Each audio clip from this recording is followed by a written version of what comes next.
Olá, seja bem-vindo à nossa quinta aula aqui no curso de elaboração de dissertação. Um curso prático, direto, objetivo, sem muitos rodeios, para você ter a informação assim mais sintetizada, a informação precisa para começar a escrever hoje, ou se já começou, para corrigir eventuais falhas, imprecisões que a sua dissertação, a sua monografia, TCC eventualmente apresente. Bem, esta quinta aula é para entrarmos já aqui na questão da escrita dos capítulos teóricos. E importa considerar duas questões, assim de maneira preambular. A primeira questão é relativamente à existência de um ou mais capítulos teóricos. Existem instituições, universidades, faculdades, unidades orgânicas que regulamentaram nos seus instrutivos a existência de apenas um capítulo teórico, que é chamado de revisão de literatura. É neste capítulo teórico, com diversas secções, que o estudante deve efetivamente sistematizar o essencial que foi escrito, que foi dito sobre um determinado tema, que vai servir de escopo, de base teórica, de esteio para a pesquisa que vai realizar. Bem, há outras instituições que não dizem isto. Dizem que o trabalho pode ter um ou mais capítulos teóricos.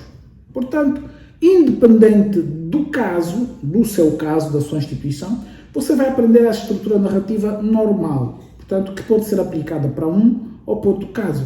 Até porque, em bom rigor, aquilo que é considerado um monocapítulo, um capítulo único, o capítulo Estado da Arte ou Revisão da Literatura, como também é designado, ele acaba por ter secções, e essas secções não deixam de ser, digamos, capítulos de um grande capítulo, tá bom? Portanto, isso aqui é uma questão, não diria de semântica, porque há, de forma mais substantiva, alguma diferença entre capítulos e secções, mas é uma diferença que, de facto, não é assim tão relevante para o que se faz, ok? Porque o que se faz é sistematizar as contribuições mais atuais e mais relevantes num determinado domínio do saber, nomeadamente aquele domínio em que a pesquisa está inserida.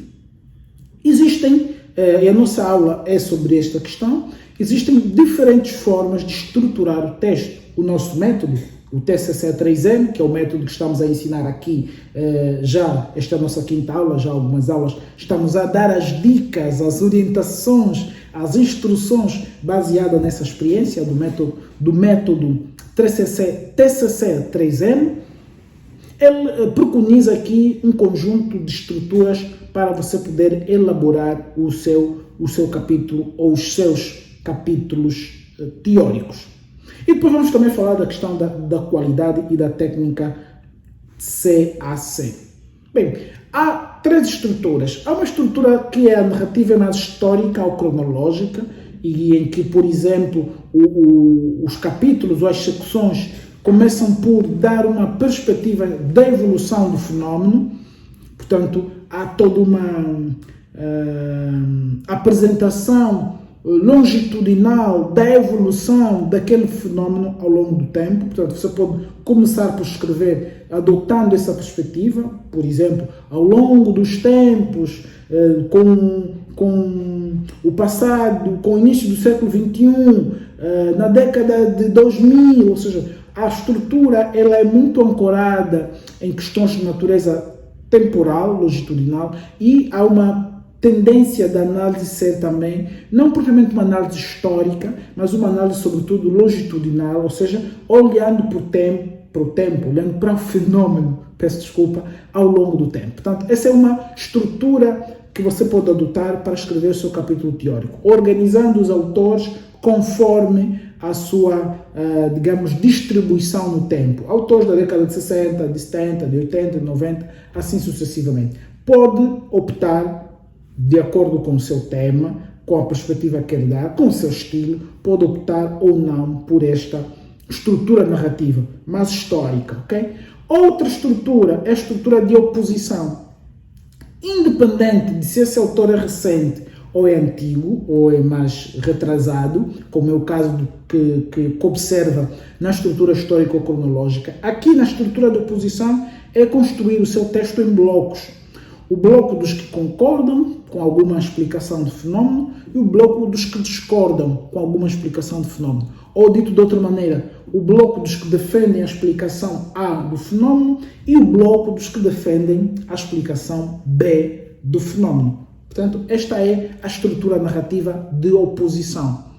E aqui a oposição pode ser substantiva, concordar ou não concordar, como pode ser também territorial. Os autores da escola americana, da escola europeia, os autores da escola francesa, os autores da escola de Chicago, você também pode estabelecer esta oposição entre escolas teóricas, está a entender? Pode estruturar o seu texto nessa perspectiva narrativa. Finalmente, pode ser adotada também uma terceira perspectiva, que é a perspectiva factual ou numérica. Aqui faltou o acento na palavra numérica, faltou acento no E, tá bom? Numérica. A perspectiva numérica, ela basicamente baseia-se, ancora-se nos fatos. É a demonstração do recrudescimento, da evolução, do comportamento de um determinado fenômeno a partir dos fatos. Por exemplo, você pode fazer uso de estatísticas, mostrando que há um aumento ou uma diminuição dessas ocorrências, desse fenômeno, e tentar, a partir dali, construir uma narrativa explicativa destes números, desses fatos. Passou a surgir mais ou a surgir menos. Portanto, se reparar, e agora que teve essa aula aqui conosco, vai começar a perceber que é assim que a maior parte dos textos está escrita. Okay? Os autores optam por uma estrutura ou outra. Basicamente são essas as três estruturas. Nós não inventamos essas estruturas, nós apenas, pela nossa experiência de trabalho acadêmico, observamos e reconhecemos na realidade, nos textos, esta estrutura narrativa. Então você pode, com base no seu tema, no seu estilo, escolher uma destas opções narrativas para elaborar e escrever os seus capítulos teóricos. Critérios de qualidade na escrita. Bem, não basta escrever. Okay? É preciso escrever com qualidade. A clareza, a objetividade e a proporcionalidade são qualidades invejáveis, desejáveis, valorizadas em todo o trabalho acadêmico. Seja um artigo, um paper, um relatório, um despacho, um working paper, quanto mais claro for o texto, melhor. E aqui o claro, a clareza, refere-se a quê? Refere-se às palavras, às ideias, à maneira como você estrutura. E o principal tributário da clareza é a simplicidade. Não use vocábulos rebuscados. Não faça elaborações frásicas muito longas. Escreva 4, 6 linhas de cada vez, tá bom? Não faça parágrafos muito longos. Não use muitos adjetivos. Escreva com simplicidade e clareza. Seja objetivo. Não dê muitas voltas. Não use muitas conjunções. Não ligue muitas ideias. Isso retira a objetividade. Se você quer perceber se o seu texto está claro ou não, você vai ver se tem muitas conjunções. Ok? Não use muitas conjunções. Use textos simples, orações simples. Tá bom? E a proporcionalidade. Os seus capítulos devem ser proporcionais conforme a importância de cada um no todo do trabalho. Se o seu trabalho é, por exemplo, é o exemplo que estamos a dar no curso todo, sobre o abandono escolar. Contudo, você entende que para explicar as questões do abandono escolar era importante também, interessante, mais do que importante, era interessante convocar aqui um debate sobre a questão das mulheres, da escolarização da jovem rapariga. Ok, mas você não pode colocar um capítulo ou uma secção sobre a escolarização da jovem rapariga com mais páginas que o capítulo sobre o abandono escolar. Okay? Porque o seu tema é sobre o abandono escolar em geral e não das jovens raparigas. Embora seja interessante fazer este apêndice aqui, este aporte particular. Então, ter essa ideia de proporcionalidade, de hierarquia, de importância é muito importante passa aqui a redundância, é fundamental para construir-se um texto de qualidade, um texto que cumpre com a sua promessa. Como aplicar a minha técnica? Essa técnica é de facto minha, é uma técnica que nós desenvolvemos ao longo dos anos aqui no nosso trabalho de orientação e de formação de estudantes em metodologia de investigação científica. A técnica CAC. É a técnica que você vai usar para escrever o seu capítulo teórico, para fazer a escrita do seu capítulo empírico, análise de dados. Você pode usar a técnica CAC. O primeiro C diz respeito à chamada. Okay? Você começa por chamar, introduzir, vamos lá dizer, introduzir o tema. O segundo é de autor. Você convoca um autor para reforçar o seu chamado, para reforçar a sua introdução. E no final, coloca um comentário seu para fechar a ideia ou ainda para chamar a ideia seguinte.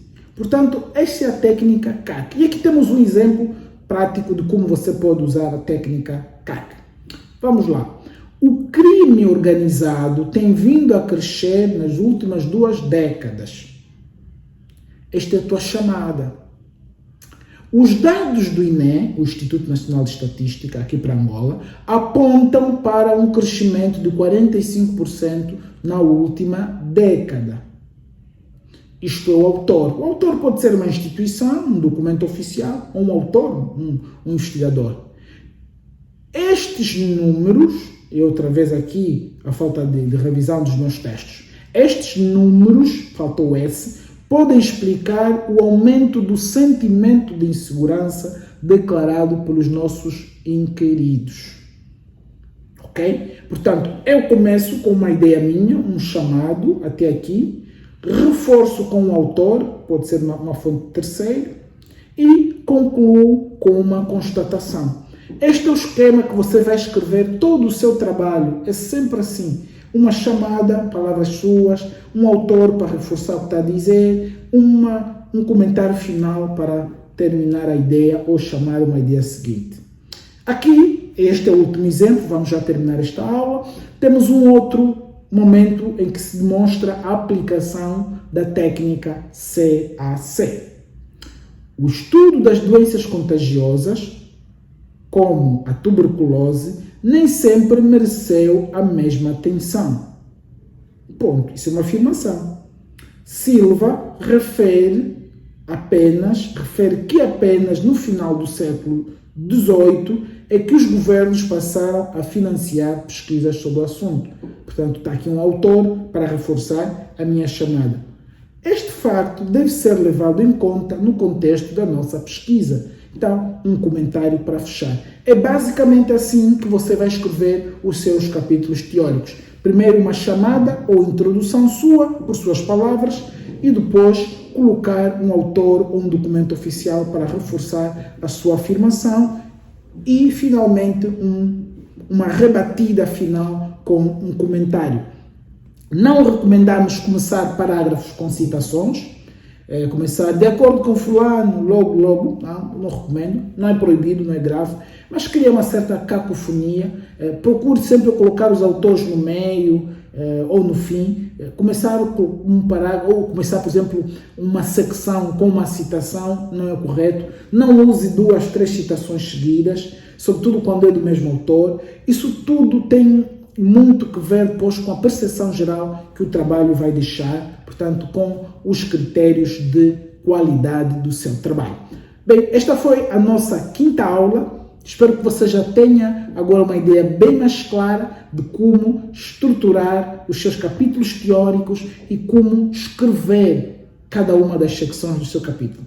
Vemo-nos então na nossa 6ª aula. Até lá!